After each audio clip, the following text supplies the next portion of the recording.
if f of x is equal to cos square x plus sin power 4x by sin square x plus cos power 4x for all x belongs to R, then f of 23 how much? Solution. ఇక్కడ మనకి for all x belongs to R అన్నారు కాబట్టి so put x is equal to 0 in f of x.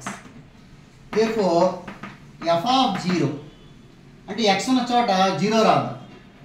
cos square 0 plus sin power 4 0 divided by sin square 0 plus cos power 4 0.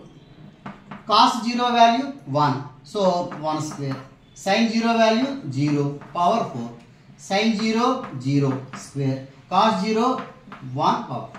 So 1 plus 0 by 0 plus 1. So 1 by 1. So answer 1. So ఇక్కడ మనకి f of 0 value ఎంత వచ్చిందంటే 1. అంటే constant వచ్చింది కాబట్టి ఇచ్చినటువంటి function constant function అన్నమాట. అంటే ఎక్స్ ప్లేస్లో మనం ఏ రియల్ నెంబర్ రాసినా దీని వాల్యూ 1 అవుతుంది.